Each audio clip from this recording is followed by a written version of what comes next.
Yukarı makalının devamı hürmetli vatandaş. Cüngünün içki vaziyeti qaraydigan bolsak, mutaxassislarning g'oljerligi, jaqirab turishlari, davlatga ofat keltiradigan danishmanlik. Shuni ko'rib olishimiz tez emaski, inson tabiati yo'q. Hayvon tabiatlik bu kishilar. Shuni ko'rib olishimiz tez emaski, deydi hududu inson tabiati yo'q. Hayvon tabiatlik bu kishilar. O'zining yetersizligini qandoq tuzitib, Prezident Trumpning tushunishini qo'lga keltirishni o'ylayotgani yo'q. Balki bütün kuchni markazlashtirib, bizning bardoshlik berish iqtidorimiz va zarba berish iqtidorimiz Amerikadan ustun deyishib, chetga chiqib ketgan toptak tovlishi. O'sha o'xshash qamlashmay qoldi, kechiringlar. Tarsoqlik bilan paydo qilgan bütün ofatni Jungo qurollardan vujudiga ishtirmoqchi bo'lyapti. Paydo bo'lgan bütün ofatni Jungo qurollardan vujudiga ishtirmoqchi bo'lyapti. Nomusni bilmaydigan bu badbashirlarning oldida bir nima demak baxtki. Xalqaro jamiyatda o'yin o'ynashga boshlaganda o'z xalqini bir qatim o'ylab qo'ygani yo'q. Tuyuq yo'lga kirib qolgan aman furalarni ko'tarib chiqib qalqon qildi. Qaraqchining mantaqsi va qiliqlari kiyib olgan qizil kalt ishtinini avrat latsi o'rnida yuziga niqob qilib tortib, pulsirat ko'vrigi ustida o'yin ko'rsatib, g'orga dumillaydigan oxirgi gumbisni ko'rsatadi. Bu badbashirlar.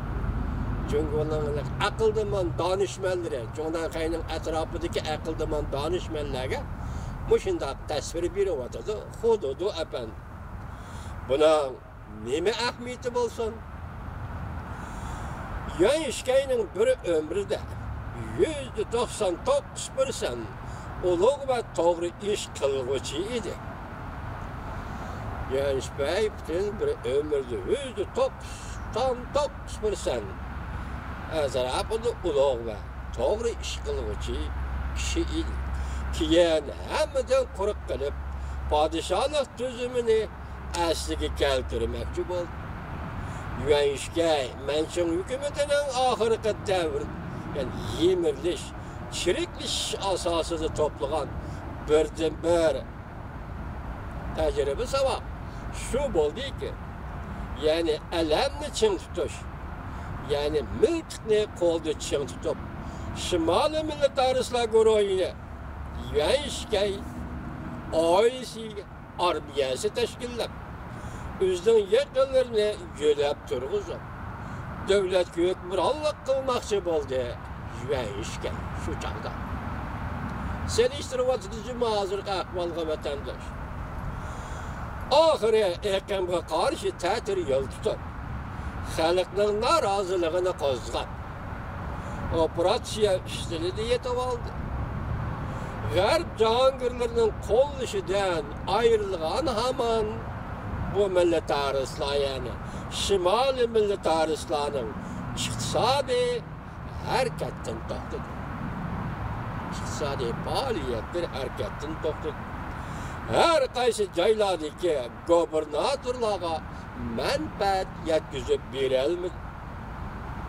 Yunnanda jasi davlat qo'llash armiyasini tashkillab, Yoshkayga jazoiy yurishi boshlaganda, Yunnanlik bir militarist jasi deydiki, militarist Yoshkayga qarshi jazoiy yurishi boshlaganda, militaristga bağlanıp turgan, militaristlarga bağlanıp turgan memleketden, yani Jungo memleketining her qaysi joylaridagi militarist guruhlari va Iroq yaqinlari vaziyatni ko'rib, rolni burab, hammasi orqa-orqadan Yoshkayga qarshi turgan edi. Mana bu Cungo'luktan hususiyeti, Cungo'nun tabiiyeti, Cungo Xitoy milletinin tabiiyeti. Her kaçan teslim buluşqa tayyor turish, qo'lga kelganda qilib bilish. Lekin teslim bo'lishga tayyor turish. İnkar qilg'ili bo'lmaydiki, G'arb dunyosi bilan qarshilashgan sobiq sovetlar iqtisodining gumron bo'lishi bilan, iqtisodning gumron bo'lishi bilan og'dirildi. Bir tarafdan xam nefret bahasının ciddi tushib ketishi, rublning pahollanishini keltirib chiqadi. Rublning pahol bo'lishini keltirib chiqargan bo'lsa, yana bir tarafdan Amerika bilan qarshilashib, qit'alararo harbiy tayyorliklar musobaqasi qanot joydirib, Rossiya iqtisodi eng oxiri tugini o'ldiradigan bir paholga aylandi. Fakat tüyünü besbeltireliydi. Bu şunun turaklık ibarına tercümesi tapanmadım. Bu mutaz yaxşı tercüm olmaya kaldı geçen. İqtisatning gumron bo'lishi, xalqning norozilik to'lqini shiddatli ko'tarilgan bir bosqich kelib ko'rdi. Moskvaga tank haydab kirgan askarlar nomus qilib, qo'li bilan yuzini etib olishdi. Hududu efendi Moskvaga tank haydab kirgan askarlar, Rossiyalik askarlar, onun qini Yevropaning qini. Şunu o Moskvaga puralarını bastırış için tanka haydab kirib, nomus qilib, yüzünü qo'li bilan etib oldi. Lekin sizning Xitoy askarlaringiz unday emasmi? Tanka haydab kirib, puralarni bastırdi. Hozir mustamlikasi Uyg'uristonda Uyg'urlarni bastırib o'tirdi. Hatta vaqt kelsa Tiananmen'da bastırganda sizden puralaringizni bastırdi. Bir yerde tekrar bulup gelsi geçiren vatandaş, hele ki başta etkan Lushin Efendi ne mi diyen? Cungo'da bir Guangsha, Laobeşi. Cungo'nun askerleri fakat puralanıla öldüreliydi. Siz bir yerde seliştirmezsiniz, doğru seliştiripsiz. Rast Moskvaga tank haydab kirgan Rus askerleri nomusdan yüzünü etib olib, hali qarta bir pay o'q atmadi. Lekin Xitoy, Osiyoning Xitoy hargiz Yevropani o'xshamaydi. Moskvaga tank haydab kirgan askerlar nomus qilib qo'li bilan yuzini etib olishdi. Aqlona rahbarlar Gorbachev, İliçin qatarlıqla vaziyetning rayıga beqib, vaziyetni to'lib, qo'lini ko'tarib, bir to'g'rilash bilan tarixning eqimiga moslashib, uloq töhfa, mo'jizalarni yaratib, insoniyatning va keyingi avlodlarning cho'qinadigan va xotirlaydigan, eslaydigan tarixiy shaxslariga aylandi. Chunki mujda bo'lish mumkinmi? Cungo'da müştak adam çıkışı mümkün mü? Ben Xitoy tarixida bundaq bir adamdan çıkkanda hazırlıqçı o'qib bakmadım kitaplarda. Çinşin, Uğurlandaydı, yani ne mideydi, o'qib bakmadım. Xitoyda bundaq adam çıkmaydı. Lekin vaziyat qistab kelsa, mecburlab kelsa, bundaq adamның o'zi chiqmaydi, aktyorlar chiqishi mumkin. Yani artistlar. Mesela Gorbachevni doğrab bakadigan, Yelchinni doğrab bakadigan artistlar o'tirg'i chiqishi mumkin. O'zi emas. Yuqorqi bayonlarimizni xulosalasak, tuvandagidek qiladi. Birinchi, mustabid hokimiyatning yemirilishi, cho'qim iqtisodiy yemirishdan boshlanadi.